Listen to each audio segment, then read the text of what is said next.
So welcome everybody to our March webinar on ISO 14068, the new greenhouse gas accreditation net zero carbon neutral standard. I'm Eleanor Kershaw. I'm one of the senior consultants for JRP, specialising in net zero and strategic sustainability, environmental, social and governance, that side of things. A little bit of housekeeping. This webinar is being recorded today. You'll be able to request a copy of that after the session. We've only got half an hour, so please do put your questions in the chat and we'll put together an FAQ after the webinar to share with participants. You can also send in any questions to webinar@jrpsolutions.com.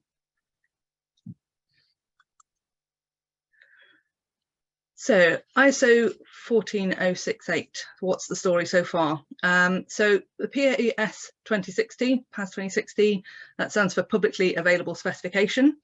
So that means it was drafted by a group of industry stakeholders. It's often sponsored by a specific group.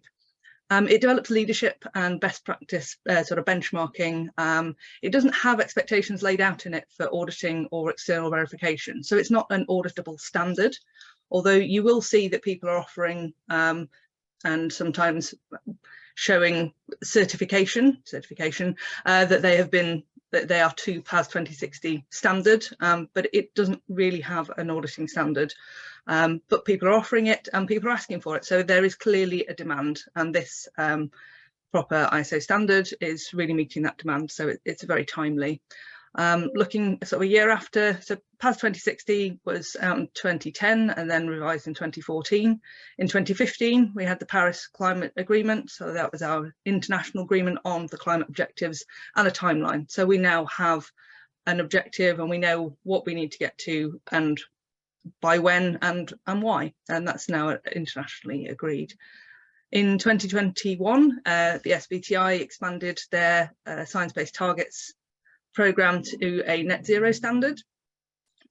So that takes the existing SBTi reduction framework, that became the near-term targets element of that, but allowed companies to commit to publicly and have their targets assessed for getting to net zero by 2050 or by an earlier date if they chose to.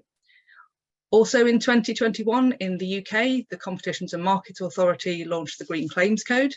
So that's a regulation on how companies can make claims about their sustainability, and it sets a clear expectation of evidence and credibility in their claims.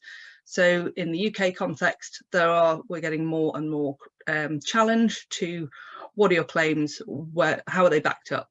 So for those companies that want to be able to say that they are carbon neutral, they really need a clear accreditation that is of a single standard that they can go to. And then the IWA 42, that's the net zero guidelines. They were launched in 2022 at COP27. That's a free piece of guidance from the ISO, and it gives clarity on the language and intention, and it's an in-practice guide that's available for everyone. But it's also the output of the working group that's been working on this draft standard.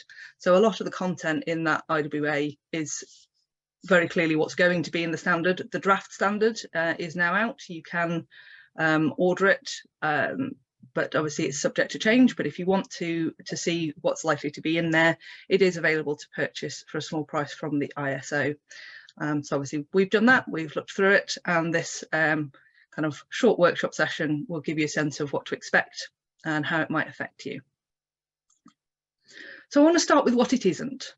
So it really isn't anything substantially new. The understanding of what emissions are the direct and indirect responsibility of organisations has not changed. If you're familiar with the GHG protocol, scopes and categories, it will be very, very familiar. The ISO 14068 is for assessing where carbon neutral has been reached. So it doesn't, at least at the moment, allow for external verification of progress under the standard. So if you're doing a journey and you want to get regular accreditation on how much progress you're making, then the SBTi Net Zero will probably still be the place for that. Now, this is still in draft, so that might change. It may well be that by the time it's launched, there is allowance in the 14068 for verification of we have committed to a reduction of 60%, for example, and for an accreditation to say, yes, you've met that. But that's not how it is written at the moment. SBTi have been involved in the development of this standard, so we can expect once it's launched that there'll be clear guidance on how the ISO 14068 and the SBTi standards and assessment protocols interact. So we can expect to see that coming. And it's not sort of yet another thing to sign up to. Part of it is really trying to undo some of the confusion and lots of different standards, and so it's not just another thing. So what is it? So a recurring theme in many areas has been confusion on the use of carbon neutral to mean scopes 1 and 2 only. At present, I say when I see that phrase used, it's what it normally means. Anyone who is familiar with PAS 2060 will know that that shouldn't be the case. And it's very clear throughout the ISO 14068 that carbon neutral and net zero, or carbon neutral, we'll go into the definition in a moment, but carbon neutral and net zero should not be used to mean different things. This will be a comprehensive standard for verifying when carbon neutral is reached and is being maintained. It does support challenges, obviously, under the Green Claims Code and other international sort of anti-greenwash legislation, where it's being used to mislead customers and the public. So that's going to be very useful going forwards. It's a clear structure in one place that does support a pathway. So developing a net zero journey, the appendices to the draft as it is at the moment give guidance on setting interim reduction targets. So we might see amendments to enable it to be used to verify that progress. There are some changes from the GHG Protocol Corporate Standard, if you're familiar with that. But it's only around what must be included from Scope 3. So GHG Protocol includes as options, but still states that they should be included if it's material. So good practice shouldn't be excluding any of these things. But the ISO 14068 uses 14064, the 2018 standard on verification for the required inclusions. So it specifically includes transportation, use of products, so where emissions are unavoidable in the use phase, like an electronic product or a vehicle, and any other major sources. So that would usually include supply chain, it may also include waste. Specifically, it also excludes the purchase of renewable energy as a reduction. So where companies have been buying REGO-backed energy, that is not includable under the ISO 14068 as a reduction. And there's also some very clear advice on avoiding double counting. So I am going to use the GHG Protocol terminology, scopes 1, 2 and 3 as we go through this, although they're not used in the ISO standard, just because that's the framework that most people are familiar with. So there is a really clear appendix in the draft guidance if people want to get it, and we can lay out a little bit more in the FAQs when we share them of how the two vary, but it isn't substantial, and it's very much setting clarity that this is what you must include to meet 14068, where they would have been under the GHG Protocol, because it's hedging its wording to make it applicable to as many organisations as possible. The phrasing in the corporate standard is optional, but should be included if. But it really moves into that kind of must language rather than should or may. For those people who are familiar with that kind of standard setting language.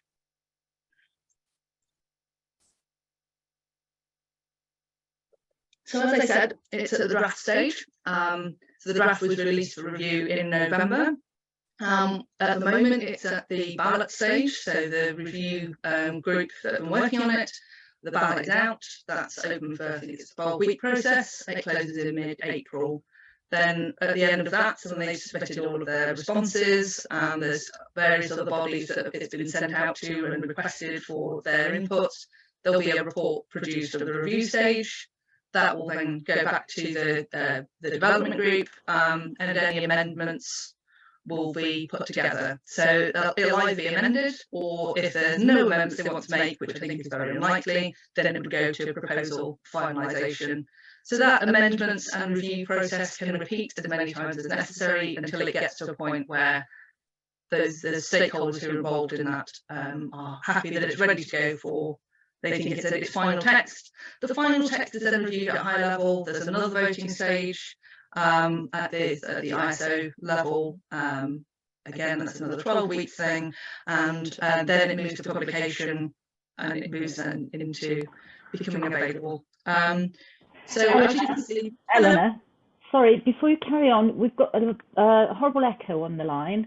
Can you just have a quick check your sound system, make sure you haven't got 2 microphones open, and can all attendees just make sure they are muted? They should be, and we have tried to do that automatically, but I think it's the problem everybody's having, so, and we're not quite sure why at the moment. That's strange. I can move on to a headset. That's probably the easiest way to fix it. Okay, if you could try that and see if that works, that'd be great. Apologies, everybody, for minor technical glitch.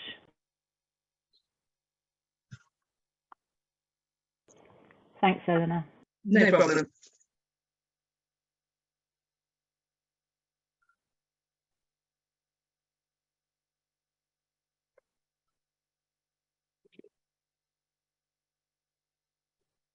Is that better? Oh, that's lovely. Thank you very much. No problem. Okay, sorry about that, folks. Okay, so yeah, so we're at the draft stage at the moment. As you can see, there's these stages. It will take as long as it takes. There is a sense of urgency, though, so we're not going to. I wouldn't expect to see it being held up by anybody at this point, but it will take as long as it takes to get a good quality standard.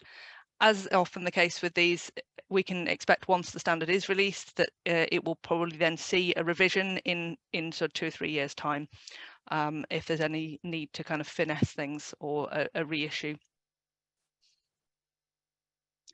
So the core definition, so in ISO 14068, carbon neutral. So here the condition in which during a specified period, there's been no net emissions of GHGs to the atmosphere, as the carbon footprint of the subject has been counterbalanced by offsetting. So there's specific guidance on what can and can't be included, meeting criteria for offsets. And just to compare that to the UN Net Zero Coalition's definition of net zero, so cutting greenhouse gas emissions as close to zero as possible, with remaining emissions reabsorbed from the atmosphere by oceans, forests, for instance. So it's clear there that net emissions equals zero is the core thing in both of them, and residual emissions are offset. So there are expectations elsewhere in the ISO 14068, which we'll come to, that also include that reducing emissions are the priority. So any organisation that is seeking to meet carbon neutral purely by offsets alone would not meet the 14068 standard. I just wanted to make clear that sort of that use of carbon neutral and net zero, we will be able to use them essentially in the same way as we always should have been able to, but that has definitely been a muddying of the waters in recent years.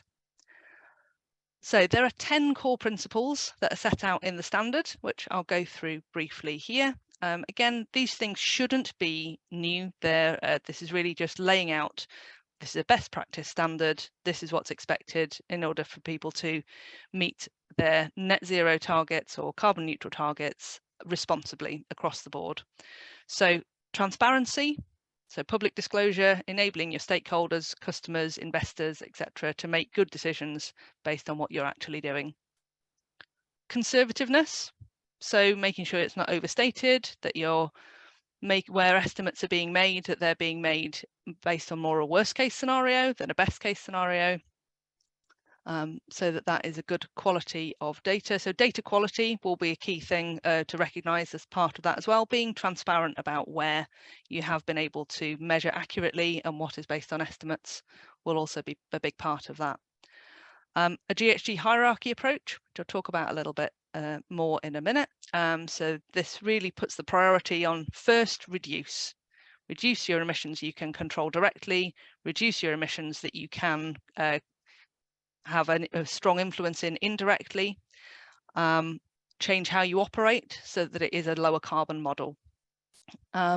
Next, removals, looking at removals within your own boundary and within your value chain. That's also referred to as insetting. And then lastly, offsetting. So there should really be do everything you can to prevent primary emissions, then see what you can do within your own boundary to remove, and then what's left offsetting. And that should really be the sort of order of priority. Supporting transition. So this is really enshrines in the standard a sustainable development approach. So this is moving away from business as usual, supporting sustainable development elsewhere, not just taking a sort of a selfish, we get our organization to carbon neutral and everybody else's business is their own. Setting a clear ambition. So ambition meaning, in this case, your objectives of your organization should be to make a meaningful contribution as part of a global movement to net zero, and that those with both higher capacity, higher historical responsibility, and higher emissions in the raw sense should have a higher ambition. So those with the greatest emissions need to make the greatest impact. So that's part of the ambition principle. Urgency. So immediate and ongoing action. So that moves us away from any organisations that are going, well, we can't do anything until that industry improves, so we're not going to do anything yet. There is an emphasis on setting interim targets for substantial short-term reductions. So again, that aligns with the SBTi net zero standard. And then ongoing action over the long term. So that urgency, really, you can see there, if you're familiar with the SBTi net zero standard, how that really aligns very strongly with that. You can see that they've been involved with it. So this is why I say that I would expect once this is launched, there will be some clear guidance on how those two work together. The science-based approach, that sets the standard that it needs to be based on latest climate science and explicitly periodic reviews. So when making decisions, you can't essentially say, well, we've made our decision based on this one and we're going to ignore these things that have been published since we made our objectives. So as things change, there will be an expectation on a company's long journey towards carbon neutral that they're taking into account evolving best practice in science-based targets. Avoiding adverse impacts. So this is quite an important one, that it really includes recognition that just taking a carbon neutral only approach could, if it's not done carefully, have other adverse environmental impacts and societal impacts.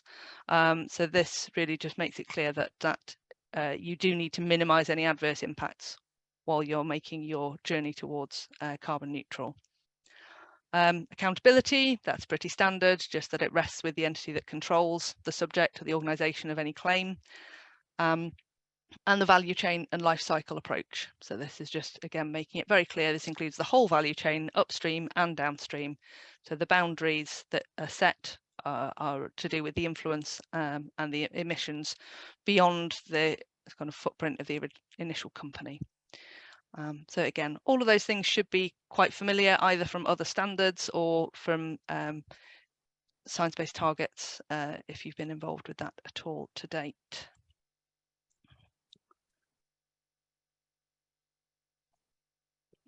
So here I've just put into a sort of a hierarchy diagram the carbon neutrality management, so the expectations of in what order you should be doing things and where the greatest amount of reductions in a company's emissions are likely to come from. So that reducing primary consumption, lower carbon substitutions in terms of either products or services, using circular business models, so the impact that can be made by getting recycled material back in both from your waste outputs and from specifying recycled material into your products and services if you're a manufacturer, or into your purchased goods and services if you are buying in, just because that makes such a huge difference in terms of being able to divest from some of our most highly emitting primary resource extraction, mining, refining. There's just a huge amount. I do quite a lot of life cycle assessments in my role with JRP, and we really can see the difference that circular business models can make in carbon terms. If that's something that you'd like to know more about, do get in touch and we can talk about that. I think there is a webinar planned on that, or possibly it's already happened, but you can contact us at the webinar at JRP Solutions if you want to find out more about that. GHG removals within the boundary, so that's direct removals and value chain insetting. So that could include setting up projects with suppliers, for example, if a supplier that you're dependent on can't fund decarbonisation themselves because it requires a big investment in new equipment, you might develop a joint approach with them. And there's lots of different ways to do that. You can but yeah, lots of different aspects around insetting. It can also be projects that are in the geographical environment that you're involved with, whether nearby to your sites or in places where your supply chain is. But it's really taking advantage of the influence and understanding that you were likely to have within your value chain to identify opportunities for carbon removals and avoidance, rather than just going to offsetting where it's being managed by somebody else. It's completely separate to your organisation. Increasingly, lots of companies are looking for sort of geographical locations near them for offsetting. In the UK, obviously, we've got the Peatland Carbon Code and the Woodland Carbon Code, but there are also other ways that you can find offsetting schemes. That's something that we can help with if that's something you want to explore further. So here in this diagram, I've just laid out the sort of the approach in order. So it shows how an organisation can start using the standard from the outset if they wish. So stages 1 to 3, that's where most people are now. In our JRP's net zero support service and work that we do, stages 2 and 3 are in our net zero gap analysis. Stages 4 and 5 will be the majority of an organisation's journey. So their near-term plan for easily achievable reductions and their longer-term strategy to decarbonise in the supply chain, migrating operational aspects, which will require time, investment, or perhaps emerging technology, depending on what industry that you're in. So you can start working through the approach long before you're ready to actually look for an accreditation to carbon neutral, and this standard does support that. Once you move into 6, so offsetting, so that would be at the point where you've gone, okay, we're setting our standard to be carbon neutral now, and offsetting whilst we reduce, or whether you're saying, okay, well, we've reduced as much as we realistically can without, say, emerging technology that we're keeping an eye on, so we're going to offset the remainder so that we can report as carbon neutral. That offsetting is going to need a strategy. As I said, many companies do look for options that are aligned with their geography or with their social or ethical priorities of the business. There are definitely ways you can do that. The gold standard is the one that I would recommend because it uses the Sustainable Development Goals to assess their projects as well as their carbon impacts. So it really looks at the socio-ethical benefits beyond just the carbon offsetting aspects. If you want to know more about offsetting, we've got a fact sheet on offsetting that you can request via the website. It's kind of a quick introduction to what are you looking for in high quality offsetting. As I said, your organisation might decide to meet carbon neutral from sort of part way through and gradually reduce your offsets that are needed as you reduce your emissions. But for every year that the organisation wants to claim they're carbon neutral, stages 3 to 8 have to be completed and verified. And then if there are any major changes to the business, such as sort of acquisitions, major expansions or changes, the company might split, you might divest a part of it, you might sell a part of it, that will change your boundary. So that might mean you need to go back to stage 2, do a rebaseline, and then start the cycle again, making sure that you're looking at a comparable like-for-like organisation.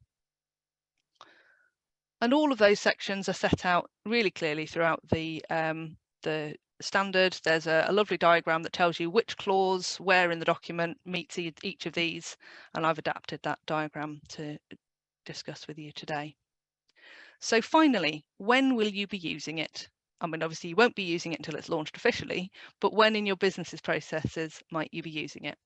So I'd recommend you be using it when you're planning a carbon neutral and net zero strategy to ensure that your endpoint will meet the verifiable standard so that you are on track to be at the best quality and will have a credible carbon neutral statement at the end of it. You'll be using it once you believe you've reached carbon neutral or net zero. And it's worth saying that if you already need that, if you need third-party verification now, there is already a pathway for carbon assurance verification through ISO 14065. And then you'll also be using it if a supplier or stakeholder is making carbon neutral or net zero claims to check credibility. So I would expect we will see more and more organisations, and once this is launched, there'll be training and things available for people to be able to, for you in-house to be able to say, okay, well, are these suppliers that are claiming carbon neutral, are they following the best practice? And obviously in time we're going to see certification that will make things easier for you, but that's not there yet. But these are the times when I expect you will be using it. Now, as I said earlier, we might expect to see an adjustment before the standard is released that allows for interim, so assessment of interim progress using the same standard. If that happens, it may be that it becomes an alternative route for that sits alongside SBTi net zero, which would be, in my opinion, I think would be very beneficial for companies which need to be able to verify, but it's not appropriate for them for whatever reason to be doing it through such a public platform as SBTi. I can see particularly benefits to sort of military contractors and others which have a big footprint, but it's not necessarily appropriate to be publishing those kinds of targets in such a public way, but they still need a route to be able to get externally verified. So that's an aspect I personally see would be a good benefit if interim target assessment under 14068 is introduced as part of the final draft.